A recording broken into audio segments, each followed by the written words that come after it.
साथियों, जय भीम, जय भारत, जय संविधान। मैं बहुजन दस्तक एंड कॉन्स्टिट्यूशन चैनल से गौतम रत्ना, और आज हमारे स्टूडियो में हम आपको मिलवाने जा रहे हैं ऐसी शख्सियत से जो एक बहुत बड़ी शख्सियत, मैं जो बड़ी शख्सियत कहता हूँ, मैं किसी पैसे वाले को नहीं कहता हूँ, जो समाज के बीच में समाज की लड़ाई लड़ती हैं और वंचितों की लड़ाई लड़ती हैं, महिलाओं की लड़ाई लड़ती हैं, और जिसके पीछे उन्होंने बड़े कष्ट झेले हैं। मैं कई साल से उनको देख रहा हूँ।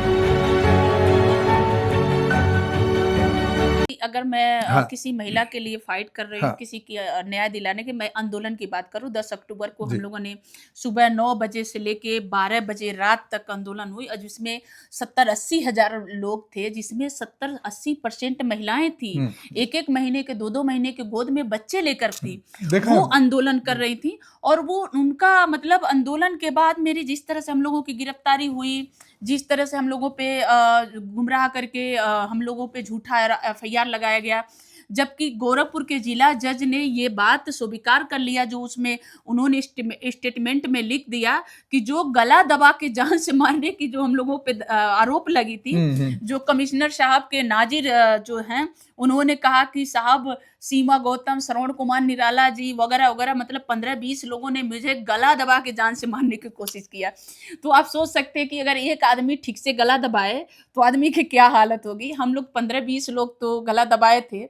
धन्यवाद भी मैं देती हूँ कि नाजिर साहब को, गोरखपुर के मंडलायुक्त के नाजिर साहब को, कि शायद आपके गले में जो ये हड्डियां नहीं थी और नसें शायद लोहे वगैरह की थी, कि हम लोगों के 15-20 लोगों के दबाने के बाद भी आपको खरोच तक नहीं आई। शायद आप प्लास्टिक के या किसी सख्त चीज से बने होंगे कि शर्ट की बटन तक नहीं टूटी। मतलब हम इतने लोग आपको धक्का मुक्की करके मारने की कोशिश किए। वहां पे पुलिस थी, वहां पे सीसीटीवी कैमरा लगी थी, कोई फुटेज नहीं था, फिर भी हम पे मतलब 2 महीने तक मुझे प्रताड़ित किया गया, दलित एक्टिविस्ट होने की वजह से। मैं जमीन की लड़ाई क्यों लड़ रही हूँ? क्योंकि जब मैं गांव में जब रेप, हत्या, ये जब मैंने देखा, मैंने सर्वे किया, तो मुझे पता चला कि आज भी एक परिवार के पास, मुट्ठी भर लोगों के पास संविधान है, बराबर के संविधान बराबर के अधिकार दे रहा है हर क्षेत्र में। आज भी राजा रजवाड़ा क्यों हैं? आज भी राजा रजवाड़े हैं। जैसे मैं उत्तर प्रदेश की बात करूं तो राजा मजेठिया, राजा उनवल, राजा सोहरतगढ़, राजा बासी, राजा पडरौना, मतलब हजारों लोग हैं जिनके पास हजारों हजारों एकड़ जमीन की मालिक है। अगर मैं थोड़ी सी बात करूं कि लॉर्ड कॉर्नवालिस कानून जो बनी थी 1793 की, आप सभी को पढ़ना चाहिए।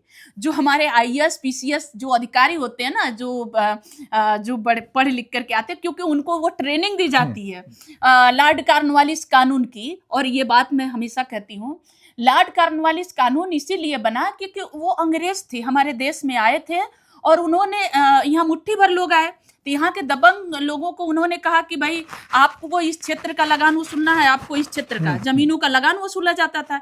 तो जब हमारा देश आजाद हुआ, लगान वसूलने वाले जमींदार बन गए, और जो लोग लड़ रहे थे, हमारे बाप दादा जो बहुत सारे लोग लड़ रहे थे आजादी के लिए, वो भिखारी बन गए, वो गुलाम बन गए। आज भी वो, उनके पास लहसुन गाड़ने की जमीन नहीं है, उनके पास सरकारी आवास मिलता है तो आवास इसलिए निरस्त हो जाता है क्योंकि उनके नाम से जमीन ही नहीं है, कहाँ पे उनको आवास मिलेगी।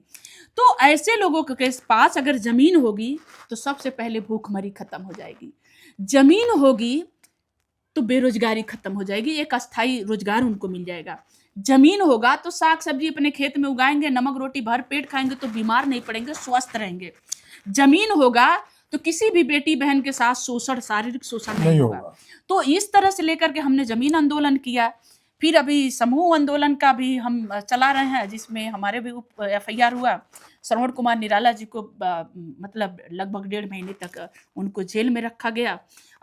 हमारे साथ भी इस तरह से उत्पीड़न हो रहा है। सीमा जी, इतना संघर्ष कर रही हैं आप, डर नहीं लगता? ये डर की बात आप कर रहे हैं। जिन्होंने अंबेडकर को पढ़ा इस है, देश में लड़कियां तो वैसे ही, खास तौर से जहां ये मैं तो इसको भाजपा सरकार कम बोलता हूँ, संघी सरकार ज्यादा बोलता हूँ, जी जी। भाजपा कथित संघी सरकार, जहां जहां इनकी सरकारें हैं और जब से ये आए हैं, खास तौर से जिस समाज से आप आती हैं उस समाज की बेटियों के साथ, और जी जो दूसरा सेक्शन है जो मनुवादी सोच का है जी जी जी या ब्राह्मणवादी व्यवस्था को आज भी कायम रखना चाहता है, जी मेरे पास कई घटनाओं पे मैंने काम किया है, तो उठा उठा कर रेप कर दे रहे हैं, मार दे रहे हैं, जान से मार दे मैं रहे हैं, समझ रेप रही करने के बाद, जी गैंग रेप करने के बाद जान से मार। तो इस सब से कैसे आप संघर्ष करती हैं, कैसे जूझ पाती हैं, एक बहुत अहम सवाल है, सवाल भी है और आपको सैल्यूट भी है।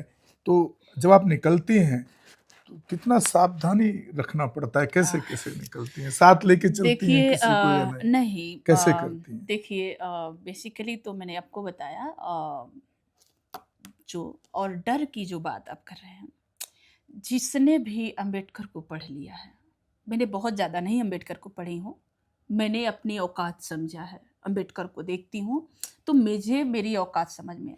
और रही बात मारने की, तो तुम कल मारो या आज मारो, सीमा गौतम को 100 साल की जिंदगी नहीं चाहिए, बस 1 साल जीना चाह रही हूँ और 1 साल में 100 साल तक लोगों के दिल में रहना चाह रही हूँ।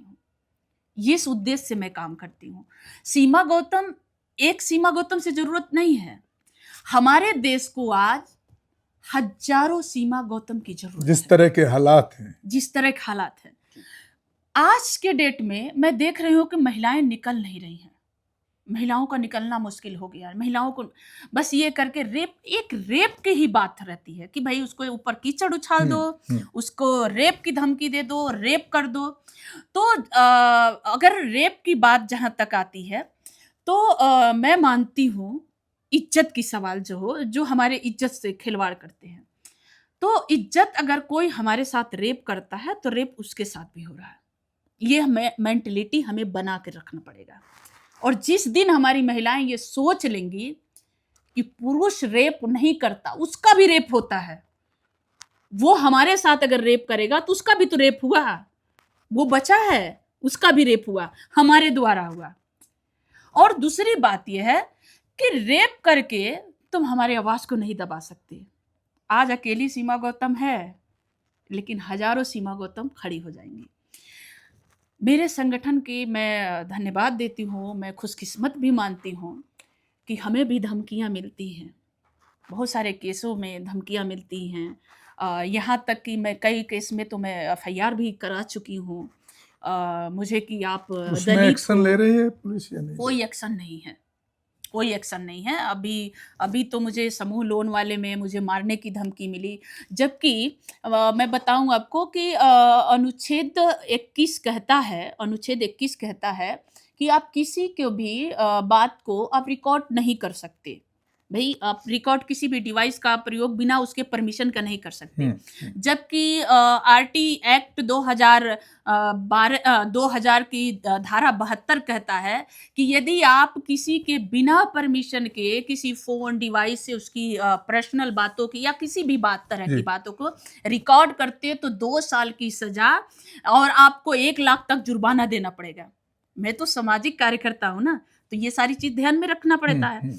तो अगर कोई हमको धमकी दे रहा है कि सीमा गौतम तुम सोशल वर्कर बन रही हो, तुम चमार हो, तो तुम बहुत बड़ा तुम चमारी हो ना, रिकॉर्ड नहीं करेंगे तो प्रूव कैसे करेंगे? नहीं मतलब तो मैं उससे क्या पूछूं? ये दर्शकों को बताने के लिए मैं वही बोल रही हूँ कि मैं उससे पूछूं कि भाई साहब आप मुझे जान से मारने की धमकी दे रहे हैं, रेप करने की धमकी, मैं रिकॉर्ड कर लूं? वो परमिशन देगा? और मैं 24 घंटा पर रिकॉर्ड खोल नहीं सकती, क्योंकि गोरखपुर की पुलिस जिस तरह से निगाह मेरे ऊपर रखती है, जिस तरह से मेरे घर पे बात पे छापा मारते हैं, मेरे भाई को उठा ले जाते हैं, मेरे छोटे भाई को उठा ले जाते हैं, मेरे रिश्तेदारों को उठाते हैं, मतलब उस रिश्तेदारों को उठाते जिनसे मेरी कोई ताल्लुक ही नहीं है, दूर तक ताल्लुक नहीं है, लेकिन हाँ वो हमसे जुड़े हुए हैं, उनका नाम जुड़ा हुआ है, तो इसलिए उनको उठा ले जाते हैं ताकि वो टार्चर करेंगे कि भाई कैसा है क्या है।